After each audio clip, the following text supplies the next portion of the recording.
سلام عزیزای دل، خسته نباشید. شب و روزگار شما خوب باشد. آقا بنده میخواستم راجع به یه قضیه باتون درد غم دل بعضی از دوستان و عزیزان میخواستم بهتون بگم. مشکلات مردم هم میخواستم. بعضی از این عروس دامادای ما که میخوان عروسی بگیرن و فلان، بنده خدا که دغدغه و گرفتاری های خودشونو داشته باشن، چطوری باید برن مراسم بگیرن، چطوری فلان بکنن، هزینه ها رو بگذاریم. ولی باز اینه که یه سریا میان مثلا درد و مشکلات و دغدغه‌شو میدونی چی شده الان. یه سری این دو طرف فامیلا رو چطوری جور کنن، اینا رو چطوری بیارن تو مراسم. من همینجا میخوام عرض کنم خدمت اون دو طرفیا.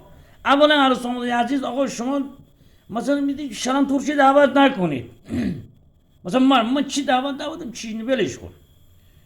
ببین دعوت نکنید.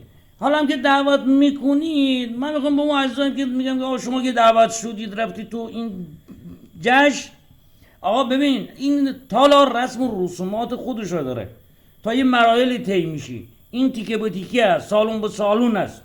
اولا که اصلا یغلبی و پغلبی این بارا رو با خودتون نبرید. آقا این چی وضعیه؟ فریزر نبر، کیسه پلاستیک نبر، این شیرینی نریز توش، میوه نریز توش. بعد اون میبینه، اون یکی میبینه، اون دار دسته عروس میبینه، داماد میبینه، بعدا نسبت به اینا بس میگن، بین اینا یه مشکلی پیش میاد. دوما یغلبی نبر، اون غذا ببین همون شب اون غذا مال همون شبه.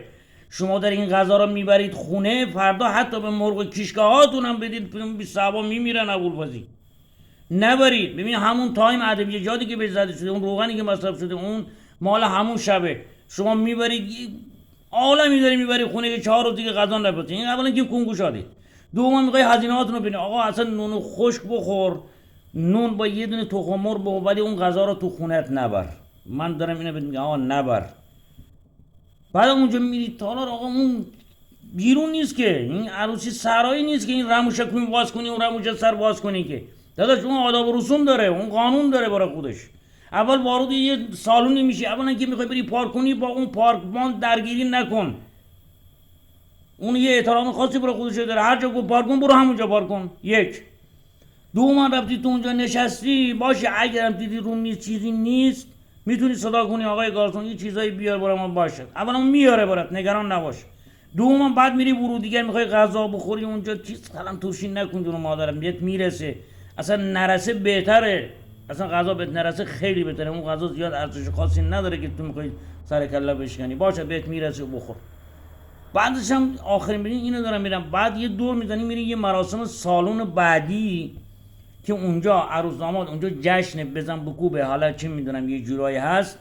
خواهشن اینو دارم بهت میگم، زیاد به این عروس داماد نچسبید. چلس ولش کن.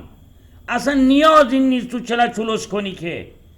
آقا اون یه فلان اومده گیری میکرده، یه رنگی فلانی زده، حالا ما چی میدونم یکی سرشاری زدن، یه فلانی کردن، چی چسبیدی خواهر زده من، برا زده من، گل زاده من.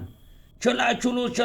آقا بعد وقتی تو این کارا میکنی، تو میای عقب، دوستان نگاه میکنن. اون بنده خدا یه طرفش قرمزه، یه طرفش سفیده، یه طرفش سیاهه. گل و منگول کردی عروسا دامادا. نکن.